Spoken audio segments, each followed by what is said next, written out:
आसा दीवार दी 24वीं पौड़ी और आसा दीवार दी समाप्ति दी पौड़ी। इस नाल भी दो श्लोक ने, एक गुरु नानक देव जी महाराज दा, एक दूजे पातशाह गुरु अंगद देव जी महाराज दा। करीबन करीबन दोहां विच ख्यालां दी लड़ी इक्को ही चलदी है।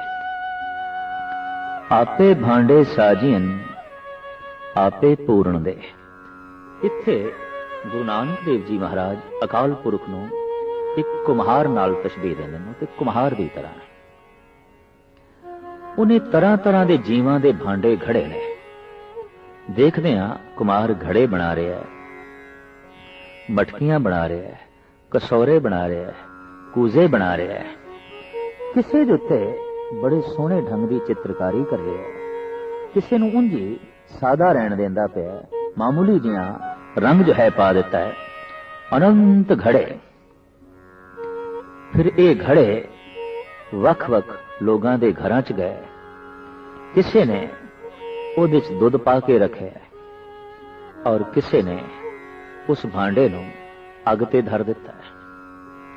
दिन रात अग ते पे, थले अग पई बलदी है।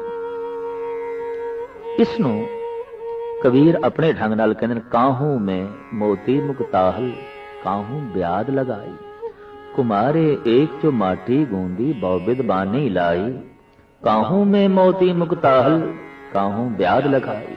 उस कुमार ने तरह तरह के जुड़े भांडे बनाए ने। किसी ने घर विच उसे ही भांडे दे अंदर मोतियां नूं रखिया है, हीरियां नूं छुपा के रखिया उस बने हुए भांडे विच। पर कोई ओही भांडा अग दे उत्ते चढ़िया होया, तपिया पिया। हे प्रभु, ये जीवां दे भांडे जो तू साजे ने, देखदे हां किसी दे अंदर ते ज्ञान दा हीरा चमकदा पिया, किसी दे अंदर भगती दे मोती पए हुए ने, किसी दे अंदर दैवी गुणां दे रतन पए ने, पन्ने पए ने, मूंगे जवाहरात पए ने। पर कोई दुखां दे चुल्हे ते ही सड़दे पे और तप रहे ने दिन रात। प्रभु, भांडे की तू ही बनाए ने, साजना ते तेरी है, पर एक कमाल दी साजना है। किसे च हीरे ते मोती ते कोई चुल्हे ते जो है चढ़िया होया है। साहिब श्री गुरु नानक देव जी महाराज कहंदे ने, मैं इस ढंग नाल देखदा पिया, आपे भांडे साजियन आपे पूर्ण दे। आप ही इन्हां भांडियां दी साजना करदा है, आप ही इन्हां नूं पाया तकमील तक लै जांदा है। पर एक नी दुध समाई है, एक चुल्हे रहन चले गए। एक ना दे ते सांभ के दुध रख दिता जांदा है, पर एक अग्नि ते चढ़े हुए ने, पट्ठी ते पए ने, अग ते ही पए ने। अगर मनुख भांडे की तरह है तो वाकई इस दे अंदर दैवी गुणों का दुध भी पिया होगा, और ये भांडे की तरह है तो फिर चुल्हे भी चढ़िया होगा, किधरे ना किधरे चुल्हे ते चढ़िया पिया होगा। देखते हैं बहुते भांडे ते चुल्हे ते ही चढ़े ने, कोई किसे दुख दे, कोई किसे दुख दे, कोई किसे विपता च, कोई किसे विपता च। अक्सर ऐसा होता है कि मनुख अपनी अकल ज्यादा समझदा है, दूजे दा धन ज्यादा समझदा है, अपना दुख छोटा भी वड्डा मनदा है ते दूजे दा निक्का जिहा सुख भी बहुत वड्डा मन लैंदा है। ये मनुख दे देखण दे अपने जो है पैमाने ने। बाबा फरीद कहंदे ने, आम बंदियां दा ते कहना एक पासे, मैनू भी ये भुलेखा लग गया सी कि मैं दुखी हां, जगत सुखी है, मेरे नालों सारा जगत सुखी है और दुखी हां तो केवल मैं। पर जद मेरी ये सोचनी सी, उदों मैं खड्ड दे च खड़ा सी, दुनिया मैनू महल माड़ियां ते बैठी हुई दिखाई देंदी सी। सहजे सहजे मैं भी चढ़ना शुरू किया, ते जद पहाड़ी दी शिखर ते पहुंचया, पहाड़ दी चोटी ते मैं पहुंचया, तो मैं की देखया, दुखां दी अग ते घर घर विच पई बलदी है। बाबे फरीद दा यह श्लोक बड़ा कीमती श्लोक है। आप कहते हैं, फरीदा मैं जानिया दुख मुझको, दुख सवाया जग ਉੱਚੇ ਚੜ ਕੇ ਦੇਖਿਆ ਤਾਂ ਘਰ ਘਰ ਇਹ ਅਗ। ਘਰ ਘਰ ਦੇ ਚ ਮੈਨੂੰ ਭਾਂਡੇ ਚੁੱਲ੍ਹੇ ਤੇ ਚੜੇ ਹੋਏ ਦਿਖਾਈ ਦਿੰਦੇ ਪਏ, ਘਰ ਘਰ ਦੇ ਚ ਅੱਗ ਬਲਦੀ ਹੋਈ ਦਿਖਾਈ ਦੇ ਰਹੀ ਹੈ। ਪਰ ਉੱਚੇ ਚੜ ਕੇ ਦੇਖਿਆ, ਬਿਨਾਂ ਉਚਾਈ ਤੇ ਚੜਿਆ ਇਹ ਅਸਲੀਅਤ ਦਿਖਾਈ ਨਹੀਂ ਦੇਗੀ। ਤੇ ਉਚਾਈ ਹੈ ਗਿਆਨ ਦੀ, ਉਚਾਈ ਹੈ ਸੂਝ ਸਮਝ ਦੀ। ਜਦ ਕੋਈ ਮਨੁੱਖ ਸੂਝ ਸਮਝ ਦੀ ਉੱਚੀ ਟੀਸੀ ਤੇ ਪਹੁੰਚਦਾ ਹੈ, ਸਾਰਾ ਜਗਤ ਉਸ ਨੂੰ ਦੁੱਖ ਦੀ ਲਪੇਟ ਦੇ ਵਿੱਚ ਦਿਖਾਈ ਦਿੰਦਾ ਹੈ। ਗੁਰੂ ਨਾਨਕ ਦੇਵ ਜੀ ਮਹਾਰਾਜ ਨੇ ਤੇ ਇਹ ਫੈਸਲਾ ਕੁਨ ਗੱਲ ਕਰ ਦਿੱਤੀ ਹੈ ਕਿ ਬਾਲੀ ਰੋਵੈ ਨਾਏ ਭਤਾਰ, ਨਾਨਕ ਦੁਖੀਆ ਸਭ ਸੰਸਾਰ। ਗੁਰੂ ਨਾਨਕ ਦੇਵ ਜੀ ਮਹਾਰਾਜ ਦੇ ਇਹ ਦੋ ਵਾਕ ਜਗਤ ਪ੍ਰਸਿੱਧ ਨੇ, ਨਾਨਕ ਦੁਖੀਆ ਸਭ ਸੰਸਾਰ। ਹੈ ਬੰਦੇ, ਸਿਰਫ ਤੂੰ ਹੀ ਦੁਖੀ ਨਹੀਂ, ਸਾਰਾ ਜਗਤ ਦੁੱਖ ਦੇ ਚ ਹੈ। ਪਰ ਚੁੱਲ੍ਹੇ ਤੇ ਵੀ ਉਸਨੇ ਜਦ ਕੋਈ ਭਾਂਡੇ ਚਾੜੇ ਨੇ, ਕੁਝ ਮਕਸਦ ਤੇ ਹੋਵੇਗਾ, ਆਖਰ ਉਸ ਦਾ ਕੁਝ ਨਾ ਕੁਝ ਤੇ ਮੁਦਾ ਹੋਵੇਗਾ। ਇੱਕ ਸੂਫੀ ਦਾ ਕਹਿਣਾ ਹੈ, ਜ਼ਖਮ ਜਬ ਵੀ ਕੋਈ ज़हनो दिल पर लगा, जिंदगी की तरफ एक दरीचा खुला, हम भी गोया किसी साज के तार हैं, चोट खाते रहे गुनगुनाते रहे। ਜ਼ਰਬ ਨਾ ਪਹੁੰਚਾਈਏ ਤੰਤੀ ਸਾਜ਼ ਤੇ ਤਾਂ ਉਸ ਦੇ ਚੋਂ ਸੰਗੀਤ ਨਹੀਂ ਨਿਕਲਦਾ, ਗੀਤ ਨਹੀਂ ਨਿਕਲਦਾ। ਅਗਰ ਮਨੁੱਖ ਨੂੰ ਇੱਕ ਸਿਤਾਰ ਮੰਨ ਲਈਏ, ਅਗਰ ਮਨੁੱਖ ਨੂੰ ਇੱਕ ਸਾਜ਼ ਮੰਨ ਲਈਏ, ਤਾਂ ਮੈਂ ਦੇਖਿਆ ਉਹੀ ਸਾਜ਼ ਚੰਗੇ ਵੱਜੇ ਨੇ ਜਿਨ੍ਹਾਂ ਦੀ ਤਾਰਾਂ ਤੇ ਕੋਈ ਜ਼ਰਬ ਪਹੁੰਚੀ ਹੈ, ਜਿਨ੍ਹਾਂ ਦੀ ਤਾਰਾਂ ਤੇ ਕੋਈ ਚੋਟ ਪਹੁੰਚੀ ਹੈ। ਜਿਨ੍ਹਾਂ ਦੀ ਤਾਰਾਂ ਤੇ ਕੋਈ ਚੋਟ ਨਹੀਂ ਪਹੁੰਚੀ, ਉਹਨਾਂ ਦੇ ਸੰਗੀਤ ਤੇ ਅੱਜ ਤੱਕ ਨਹੀਂ ਨਿਕਲ ਸਕਿਆ। ਉਹ ਸਾਜ਼ ਐਵੇਂ ਪਏ ਨੇ। ਦੁਨੀਆ ਭਰ ਦੇ ਦਾਰਸ਼ਨਿਕ ਭਗਤ ਸੰਤ ਜਨ 99% ਉਹੀ ਨੇ ਜੋ ਦੁੱਖਾਂ ਦੀ ਖਾਣ ਵਿੱਚੋਂ ਨਿਕਲੇ ਨੇ, ਜੋ ਗਮ ਦੇ ਡੂੰਘੀਆਂ ਧਾਰਾਵਾਂ ਦੇ ਚੋਂ ਮੋਤੀਆਂ ਦੀ ਤਰ੍ਹਾਂ ਜੋ ਹੈ ਨਿਕਲੇ ਨੇ। ਜਾਪਦਾ ਹੈ ਇਹ ਵੀ ਇੱਕ ਪ੍ਰਭੂ ਦੀ ਲੋੜ ਸੀ। ਜੈਸੇ ਜ਼ਰਬ ਪਹੁੰਚਾਏ ਬਿਨਾ ਸਾਜ਼ ਦੇ ਚੋਂ ਸੰਗੀਤ ਨਹੀਂ ਨਿਕਲਦਾ, ਡੂੰਗੀ ਧਾਰ ਵਿੱਚ ਡੁਬਕੀ ਲਾਏ ਬਿਨਾ ਮੋਤੀਆਂ ਦੀ ਪ੍ਰਾਪਤੀ ਨਹੀਂ। ਇਸੇ ਤਰੀਕੇ ਨਾਲ ਦੁੱਖ ਨੂੰ ਗਹਿਰੇ ਤਲ ਵਿੱਚ ਸਮਝੇ ਬਿਨਾ ਸੁਖ ਦਾ ਅਨੁਭਵ ਮਾਨਣਾ ਵੀ ਬੜਾ ਔਖਾ ਹੈ। ਇਹੀ ਕਾਰਨ ਹੈ ਕਿ ਇਹ ਵਿਪਰੀਤ ਹਾਲਤ ਪਰਿਪੂਰਨ ਪਰਮਾਤਮਾ ਨੇ ਬਣਾਈ ਹੈ।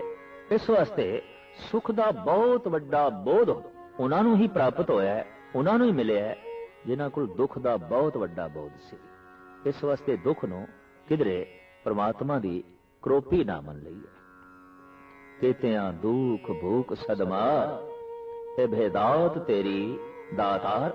तो महाराज कहते एक नी दुध समाईए, एक चुल्ले रहन चले। एक ना देश ते दुध पिया, जमदियां ही राजकुमार, जमदियां ही ठाठ पाठ, जमदियां ही शानो शौकत, पर एक चुल्ले ते पए ने, अग ते जो है पए ने। पर इस दे च कदी गौर मुताला करिए, जिंदगी दे च कोई चुनौती ना होवे, कोई संघर्ष ना होवे ਤੇ ਮਨੁੱਖ ਅੱਗੇ ਨਹੀਂ ਵੱਧਦਾ, ਅਗਾਂਹ ਨਹੀਂ ਵੱਧ ਸਕਦਾ।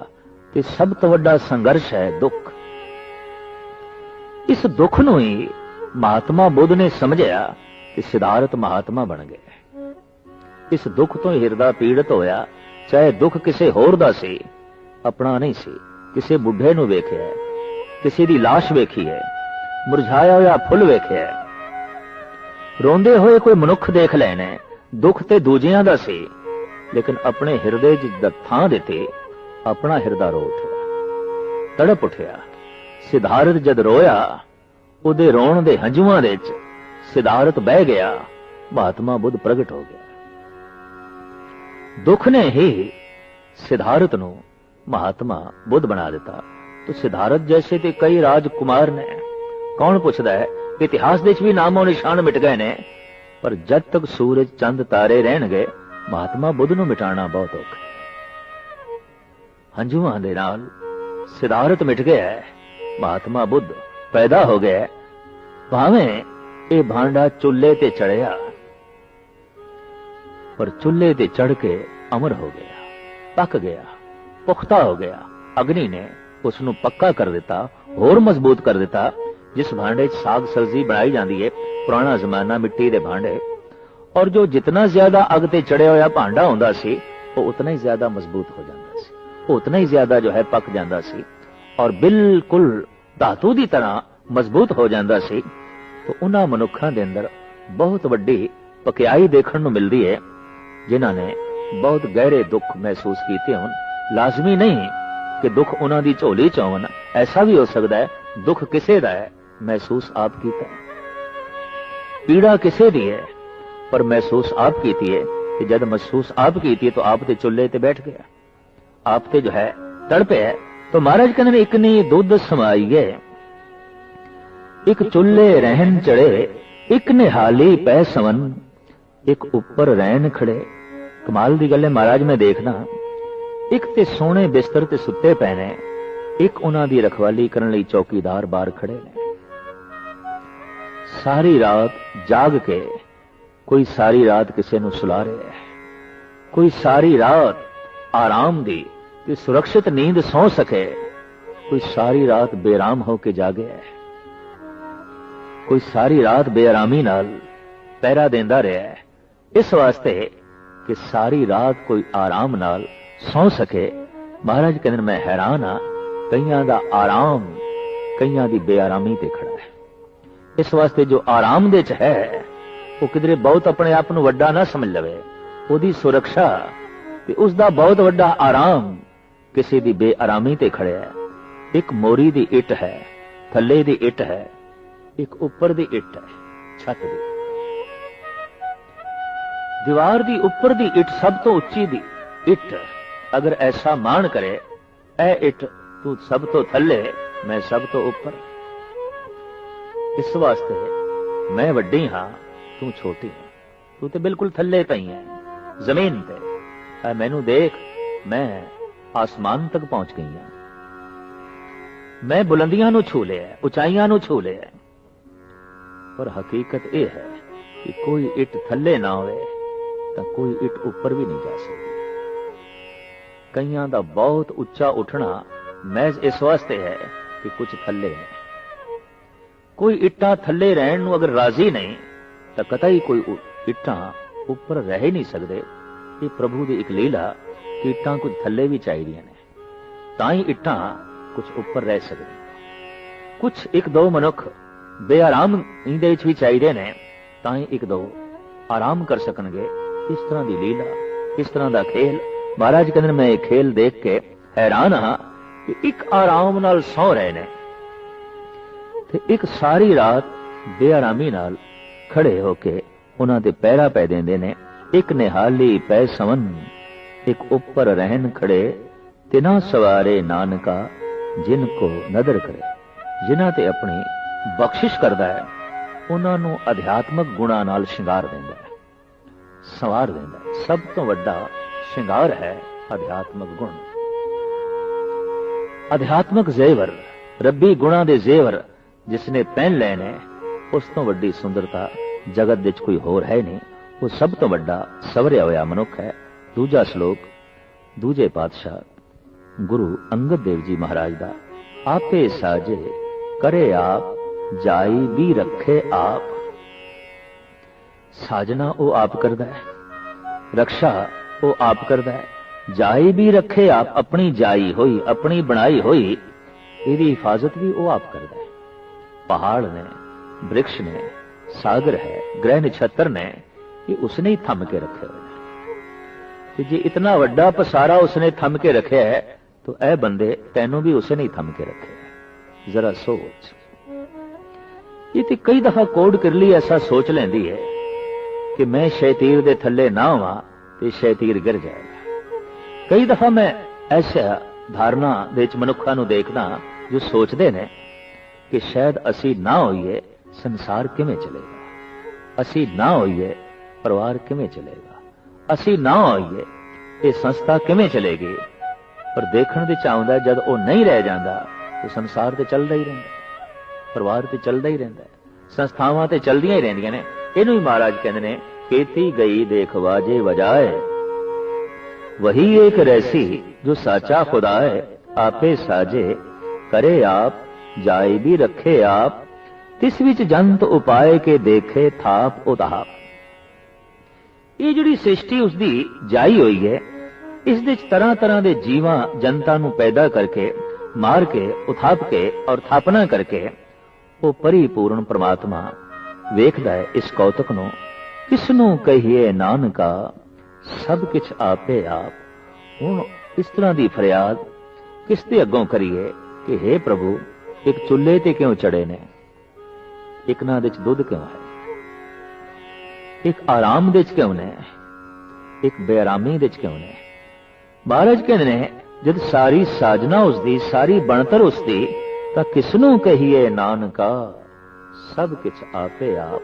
ਜਦ ਆਪ ਹੀ ਉਹ ਆਪ ਹੈ, ਜੋ ਚੁੱਲ੍ਹੇ ਤੇ ਚੜਿਆ ਹੈ ਉਹਦੇ ਵਿੱਚ ਵੀ ਉਹ ਆਪ ਹੈ, ਔਰ ਜਿਹਦੇ ਚ ਦੁੱਧ ਪਿਆ ਹੈ ਉਹਦੇ ਚ ਵੀ ਆਪ ਹੈ। ਜੋ ਬੇਰਾਮ ਹੋ ਕੇ ਖੜਾ ਹੈ ਉਹਦੇ ਚ ਵੀ ਉਹ ਆਪ ਬੈਠਾ ਹੈ, ਜੋ ਆਰਾਮ ਨਾਲ ਸੁੱਤਾ ਹੋਇਆ ਹੈ ਉਸਦੇ ਵਿੱਚ ਵੀ ਉਹ ਆਪ ਬੈਠਾ ਹੈ। ਤੇ ਜਿਸ ਦਿਨ ਐਸਾ ਪ੍ਰਤੀਤ ਹੋ ਜਾਏ, ਮਹਿਸੂਸ ਹੋ ਜਾਏ, ਕਮ ਸੇ ਕਮ ਉਸ ਮਨੁੱਖ ਦੇ ਗਿਲੇ ਜਿਹੜੇ ਮੁੱਕ ਜਾਂਦੇ ਨੇ। ਕਿਸ ਨੂੰ ਕਹੀਏ ਨਾਨਕਾ ਸਭ ਕੁਛ ਆਪੇ ਆਪ ਪੌੜੀ। ਵਡੇ ਕੀਆਂ ਵਡਿਆਈਆਂ ਕਿਛ ਕਹਿਣਾ ਕਹਿਣ ਨਾ ਜਾਏ। ਪ੍ਰਭੂ ਬਹੁਤ ਵੱਡਾ ਹੈ, ਬਹੁਤ ਵੱਡਾ ਹੈ। ਕਿਸ ਕਰਕੇ ਵੱਡਾ ਹੈ? ਵਡਿਆਈਆਂ ਕਰਕੇ ਵੱਡਾ ਹੈ, ਗੁਣਾ ਕਰਕੇ ਵੱਡਾ ਹੈ। ਪਰ ਉਸ ਦੀਆਂ ਵਡਿਆਈਆਂ ਕਹਿਣ ਦੇ ਚ ਨਹੀਂ ਆਉਂਦੀਆਂ। ਪੂਰਨ ਤੌਰ ਤੇ ਉਸ ਨੂੰ ਬਿਆਨ ਕਰਨਾ ਬੜਾ ਕਠਿਨ ਹੈ, ਬਹੁਤ ਔਖਾ ਹੈ। ਵਡੇ ਕੀਆਂ ਵਡਿਆਈਆਂ ਕਿਛ ਕਹਿਣਾ ਕਹਿਣ ਨਾ ਜਾਏ। ਕੁਰਾਨ ਸ਼ਰੀਫ ਨੇ ਆਪਣੇ ਢੰਗ ਨਾਲ ਉਸ ਦੀਆਂ ਵਡਿਆਈਆਂ ਨੂੰ ਬਿਆਨ ਕੀਤਾ ਹੈ। ਗੀਤਾ ਨੇ ਆਪਣੇ ਢੰਗ ਨਾਲ ਉਸ ਦੇ ਗੁਣ ਜਗਤ ਦੇ ਸਾਹਮਣੇ ਰੱਖੇ ਨੇ। ਇਸੇ ਤਰੀਕੇ ਨਾਲ ਅਸੀਂ ਦੇਖਦੇ ਹਾਂ ਧੰਮਪਦ ਹੈ, ਬਾਈਬਲ ਹੈ, ਉਹ ਆਪਣੇ ਢੰਗ ਨਾਲ ਪ੍ਰਭੂ ਦੇ ਗੁਣਾਂ ਦਾ ਉਚਾਰਨ ਕਰਦੇ ਨੇ। ਗੁਰੂ ਗ੍ਰੰਥ ਸਾਹਿਬ ਜੀ ਮਹਾਰਾਜ ਦੀ ਮਹਾਨ ਇਹ ਬਾਣੀ, ਜਿਸ ਵਿੱਚ ਬੈਠੇ ਅਨੰਤ ਭਗਤ ਇਹ ਵੱਖ-ਵੱਖ ਢੰਗ ਨਾਲ ਪ੍ਰਭੂ ਦੇ ਗੀਤ ਗਾ ਰਹੇ ਨੇ, ਉਹਦੇ ਗੁਣਾਂ ਦਾ ਉਚਾਰਨ ਕਰ ਰਹੇ ਨੇ। ਔਰ ਗੁਣਾਂ ਦਾ ਬਾਰ-ਬਾਰ ਉਚਾਰਨ ਕਰਨਾ ਮਹਿਜ਼ ਇਸ ਵਾਸਤੇ ਹੈ ਕਿ ਕਿਸੇ ਤਰੀਕੇ ਨਾਲ ਮਨੁੱਖ ਦੇ ਉੱਤੇ ਗੁਣਾਂ ਦਾ ਪ੍ਰਭਾਵ ਪੈ ਜਾਏ। ਜਿਸ ਦਿਨ ਗੁਣਾਂ ਦਾ ਪ੍ਰਭਾਵ ਪੈਂਦਾ ਹੈ, ਉਸ ਦਿਨ ਮਨੁੱਖ ਦੇ ਅੰਦਰ ਅਦਬ ਵੀ ਪੈਦਾ ਹੋ ਜਾਂਦਾ ਹੈ, ਸਤਿਕਾਰ ਵੀ ਪੈਦਾ ਹੋ ਜਾਂਦਾ ਹੈ। ਬਸ ਗੁਣਾਂ ਨੂੰ ਬਾਰ-ਬਾਰ ਰਿਪੀਟ ਕਰਨਾ, ਦੁਹਰਾਉਣਾ ਇਸ ਵਾਸਤੇ ਹੈ ਕਿ ਗੁਣਾਂ ਦਾ ਮਨੁੱਖ ਦੇ ਉੱਤੇ ਪ੍ਰਭਾਵ ਪੈ ਜਾਏ ਔਰ ਮਨੁੱਖ ਜੀਵੇ ਈਸ਼ਵਰੀ ਪ੍ਰਭਾਵ ਹੇਠ। ਸੁਣ ਵੱਡਾ ਆਖੇ ਸਭ ਕੋਏ, ਕੇਵੜ ਵੱਡਾ ਡੀਠਾ ਹੋਇਆ। ਬਹੁਤ ਵੱਡਾ ਹੈ, ਬਹੁਤ ਵੱਡਾ ਹੈ। ਲੋਕੀ ਸੁਣ ਕੇ ਐਸਾ ਕਹਿ ਰਹੇ ਨੇ, ਪਰ ਕਿੰਨਾ ਕੁ ਵੱਡਾ ਹੈ ਅਗਰ ਦੇਖਿਆ ਹੋਵੇ ਤੇ ਆਖਣ। ਅੱਜ ਤੱਕ ਉਸ ਦੀ ਪੂਰੀ ਦੀ ਪੂਰੀ ਵਡਿਆਈ ਦੇਖਣ ਦੇ ਚ ਨਹੀਂ ਆਈ। ਦੇਖਣ ਤੋਂ ਮੁਰਾਦ ਇਹ ਹੈ ਕਿ ਪੂਰੇ ਦਾ ਪੂਰਾ ਦ੍ਰਿਸ਼ਟੀ ਦੇ ਚ ਨਹੀਂ ਆਇਆ, ਪੂਰੇ ਦਾ ਪੂਰਾ ਜ਼ਬਾਨ ਤੇ ਨਹੀਂ ਆ ਸਕਿਆ। ਸੁਣ ਸੁਣ ਕੇ ਲੋਕਾਂ ਨੇ ਵੱਡਾ ਉਸ ਨੂੰ ਜ਼ਰੂਰ ਆਖਿਆ ਔਰ ਵੱਡਾ ਉਸ ਨੂੰ ਜ਼ਰੂਰ ਅਨੁਭਵ ਕੀਤਾ ਹੈ, ਪਰ ਉਹਦੇ ਉਰਾਰ ਪਾਰ ਦਾ ਨਹੀਂ ਪਤਾ ਚੱਲਿਆ। तो महाराज कहते वडे किया वडियाइयां किछ कहना कहन न जाए, सो करता कादर करीम दे जिया रिजिक समाए। वो जगत दा करता है, कुदरत दे च रमिया होया है, करीम बख्शिंद है, दे जिया रिजिक समाए कि सारे जीवां नूं रोजी देण वाला है। गुरु गोबिंद सिंह जी महाराज कहते ने राज़िक रहिंद है कि रोजी देहिंद है। निरा तू जीवन ही नहीं दिता, निरा तू परिवार ही नहीं दिता, निरे तू मित्र ते धन संपदा ही नहीं दिती। हे प्रभु सच ये है कि रोजी देहिंद भी तू ही है, राज़िक रहिंद भी तू ही है। तो महाराज कहते वख वख जीवां नूं रोजी भी तू आप ही दे रहे हैं। ईरान के प्रसिद्ध सूफी फकीर जनाब शेख सादी साहब कहते ने गमे रोजी मखुर मजन और के दफ्तर रा के पेशे अस्तिफल एजद कल कुनद पछताने मादर रा। होर कोई गम करना है ते कर ले, पर रोजी दा गम ना करें, रिज़्क दा गम ना करें। क्यों? गमे रोजी मखुर मजन और के दफ्तर रा के पेशे अस्तिफल एजद कल कुनद पछताने मादर रा। बच्चे दा जन्म बाद दे च है, तिफल दा जन्म बाद दे च है, मां दे अस्तना दे च दुध पहले है। तो इत्थों क्यों नहीं प्रेरणा लेंदा कि रिज़्क पहले है, जनक बाद दे च है। आया तू जगत दे च बाद दे च है, पर तेरी रोजी पहले आ गई है। इस नूं सतगुरु कहंदे ने पहले देते रिजक संभाहा, पाछे देते जन तो बाहा। जीव जंतु बाद विच पैदा होंदे ने, उन्हां दा रिजक पहले आउंदा है। इनू साहिब गुरु अर्जन देव जी महाराज ने भी अपने ढंग नाल बयान किया है कि प्रथमे माखन पाछे दूध, मैलू कीनो साबन सूद। प्रथमे माखन, मां दे अस्थन पहले ने, दुध बाद विच है। बच्चे दा जन्म बाद विच है, ओदी रोजी पहली है। एक बच्चे दे उत्ते ये जो नियम लागू है, वड्डे ते जवान ते पशु पक्षियां ते परिंद चरिंद ते बनस्पति ते सब कुछ ते ये नियम लागू है। उन्हां दी होंद बाद विच प्रगट होई है, रोजी पहले आई है। ते जद कोई रोजी दी चिंता करदा है, दरअसल खामा-खा दिल दिमाग दे उत्ते बोझ सहेड़दा है। सिर सिर रिजक संभाहे ठाकर, काहे मन भव करया। भगत धन्ना जी ते इत्थे तक कहंदे ने, पाखाण कीट गुपत होए रहता, तांचो मार्ग नाही, कहे धन्ना पूरन ताहू को, मत रे जिए डराए। ऐ जी भुल के भी डरी ना, पत्थर दे अंदर कीड़ा है, बाहर आण दा कोई द्वार भी नहीं, पर उन्होंने अंदर ही रिजक दई जांदा है। कि जिसनों ऐसी थां ते रिजक देंदा होवे, वो तैनू रिजक नहीं देवेगा। तू ऐसा क्यों सोचदा है, तू ऐसा क्यों विचार करदा है? सो करता कादर करी, दे जियां रिजक समाए, साई कार कमावणी, दुर छोड़ी तिन्ने पाए। मनुख आखिर ओही कार कमावदा है जो पूर्वले संस्कारां दे मुताबिक इस दे मस्तक ते लिखी आउंदी है। भाव जन्म दर जन्म जो बने हुए संस्कार ने, वो एक ऐसी रेखा बन जाती है कि मनुख बार बार फिर उसे च ही चलता है। ये भी एक प्रभु की नियमावली है। जप तप दे नाल पुरातन बने हुए संस्कारां नूं मिटा के नवी रेखा बनानी है, ताकि सागर तक पहुंच सके। जिहड़ी पानी की रेखा विपरीत दशा च बन गई है सागर तो, सागर नाल मिलना औखा हो सकता, रस्ते च ही सुख सड़ जाए। तो साहिब कहते ने, धुर दरगाहों संस्कारां दी रेखा जिन्हां दे मस्तक ते जैसी पई है, वो उस तरह दी कार कमाई जा रहे ने। नानक एक ही बाहरी और दूजी ना ही जाए। महाराज कहते उस एक तो बिना और कोई ऐसी दूजी जगह नहीं जिथे मनुख मंगे फरियाद करे। उस एक तो बिना ऐसी होर कोई दूजी जगह ही नहीं जिहदे अगों वडियाइयां दा उचारण होवे।